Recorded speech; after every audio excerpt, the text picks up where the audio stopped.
All right, everybody, I am back with a brand new DC update. And there's a couple things we're going to talk about here at the beginning of my video based off of the video I did yesterday and some insights. And I have a funny quote to show you on a post I did on Twitter yesterday and what somebody actually said. And this shows you how crazy people are with fandoms and how they don't understand what the heck is going on. If people don't realize at this stage that I am a hardcore DC fan, especially Batman, they just don't have a clue. And I can't help them anymore, which is kind of funny. But I can't believe how many people did not understand the whole post or the photo I showed yesterday about Henry Cavill's suit getting destroyed.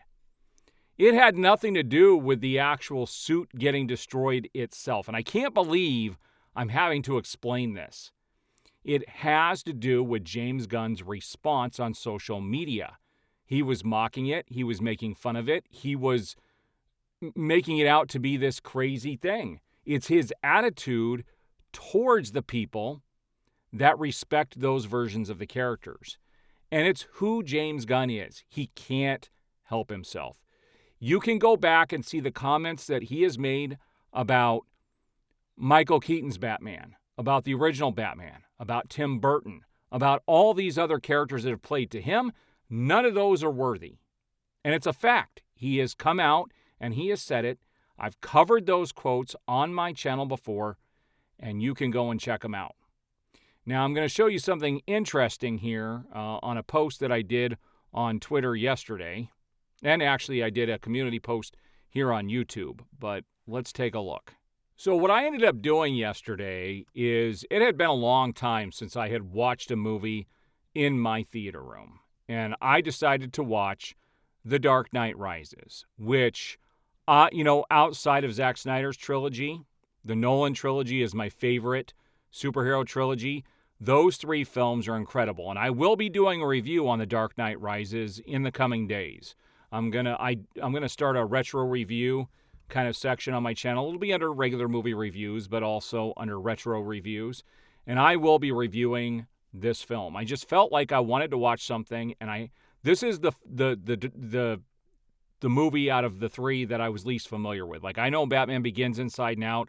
I saw The Dark Knight so many times in theaters, a ridiculous amount of times, and The Dark Knight Rises is the one that I'm least familiar with, and it was fun to revisit this film yet again. It is my least favorite of the trilogy, but I posted this yesterday, and we're going to see what somebody made a comment on, and I couldn't believe this. This was all about Christopher Nolan, and I did make the comment that I believe this film is going to be better than anything that we're going to get from DC Studios, okay? Now, let's see what somebody said. So, keep in mind, too, that I'm not sharing this person's name. I'm not, if I'm going to share quotes, I'm not going to share the person who did it because I don't want anyone to pile on top of these people. If you guys want to see who this was, you can go to my Twitter account and you can find this because they said this to me.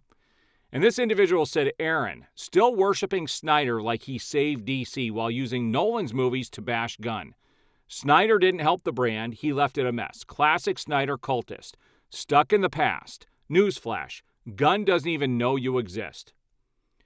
First of all, I don't care if Gunn knows if I exist or not. I'm not doing YouTube for James Gunn. I'm not actually doing YouTube for any one of my viewers. I'm doing YouTube for me. It gives me an outlet to come in and talk about the things that I enjoy and the things I don't enjoy. And it has nothing to do with Snyder. I can't believe people keep bringing this up. My post about watching that movie had absolutely nothing to do with Zack Snyder, but what do these people do? They bring Zack Snyder into it, and then they try to compare it to James Gunn and call me a cultist. Under what grounds? Right? This is the kind of stuff that you see out here, and this goes to show you guys how damaged the DC brand is. And Warner Brothers caused this. I didn't cause this. You didn't cause this. Even the people on my channel that hate watch my videos, they didn't cause this. This is a direct cause of what Warner Brothers has done with the fandom. And good luck getting them back. All right, let's take a look at the few screen grabs that I've had since my last video. So first up, I showed this to you guys yesterday, this McFarlane Toys, the Joker Limited Edition Deluxe Collector Set live with Murray Franklin. So there are two characters in this. They're not large characters. They're normal-size McFarlane toys for $249.99. And you saw when I did this in my video yesterday, I kind of scoffed at the price. Well, I'm not the only one that kind of scoffed at it, and we're going to see what McFarlane had to say about this. They actually put out a press release because of the backlash. So McFarlane Toys posted this today. They said, "We've heard your feedback about the pricing of the Joker movie set and wanted to take a moment to address your concerns. Due to the mature nature of the Joker movie, we faced unique restrictions on pricing options, which made this approach the only way we could release the product. Despite these limitations, we remained committed to delivering a very limited offering that truly feels worth it. That's why we packed as much value into the box as possible, with exclusive details and features we hope you'll enjoy. Your feedback means everything to us, and we'll always strive to provide the best value while honoring the characters and stories you love. Thank you for your passion and input. It's what inspires us to keep improving." What's crazy about this is in that set, there really is nothing special. Yes, you do get to recreate a little bit of the set with Murray Franklin, but outside of that, it has a few other little trinkets and this and that, but it's definitely not worth $250. If anything, the whole price of that set, maybe $125 at the highest. There's no question they are making money on this. Now, when it says, despite that the mature nature of the Joker movie, we faced unique restrictions on pricing options. It was their choice to do this. And so to charge people, I could tell you that there was what pricing options, like explain yourself, because just because it's a mature nature doesn't mean you can't do it and you didn't do it. It just means you're using that as an excuse to upcharge the customers, which is a shame because I am a big proponent of McFarlane Toys. I love their products, and this left me scratching my head. Now let's look at some cool things that I grabbed since yesterday. First up, yesterday, I don't think James Gunn revealed this. I know Jim Lee was there. I watched part of the video. It was really funny when they were trying to unveil this Jon Stewart statue, but it says James Gunn revealed a Jon Stewart statue now joins Wonder Woman and Batman on the streets of Burbank. And so this is, I'm not going to lie, that's a pretty cool statue, but where's Hal Jordan? It's like they're trying to erase Hal Jordan from being the main face of Green Lantern. Have them both. That would be something. Because I'm not saying get rid of Jon Stewart, but where is Hal Jordan? He's always been the face of Green Lantern. So this leaves me scratching my head. And they did have trouble trying to unveil the statue. The video's kind of funny out there. But you can check that out. That's in Burbank, California. Next time I go to California, I've never been to Burbank. I may have to go there to check these statues out. But some pretty cool stuff. Now, there's something interesting that came out of the Penguin that I didn't catch, and it took people quite a while to catch this.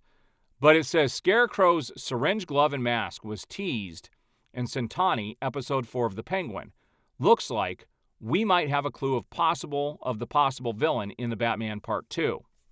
Now, when you find out who this belongs to and what's going on, it's kind of interesting, and we're going to see what this all means. I've got another grab to show you guys in regards to this.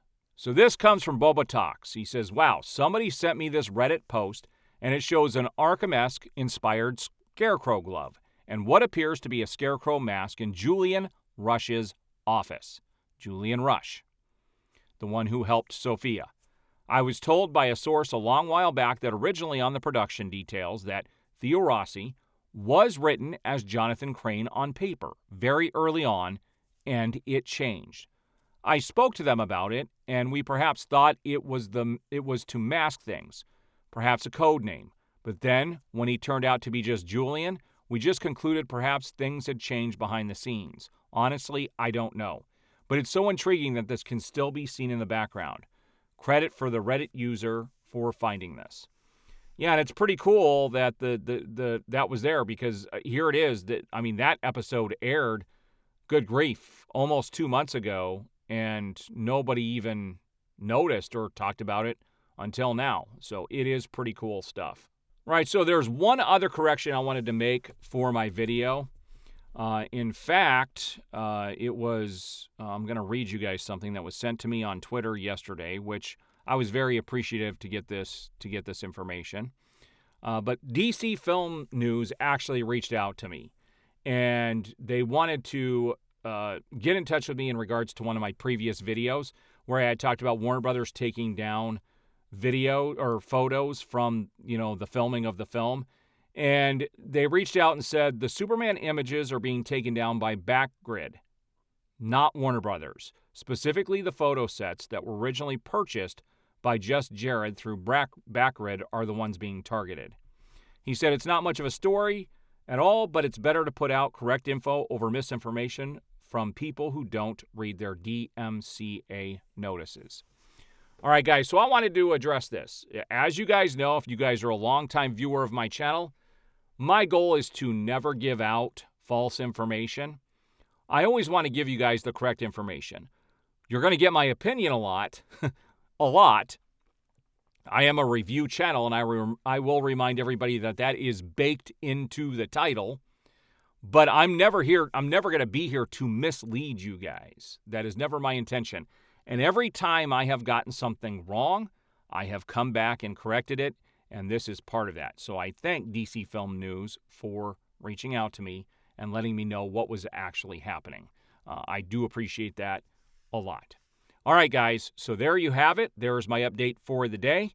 I will be doing the Dark Knight Rises review here in the next day or so. So keep an eye out for that.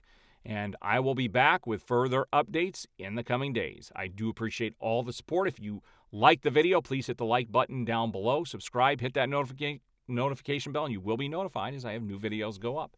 We'll see you guys on the flip side.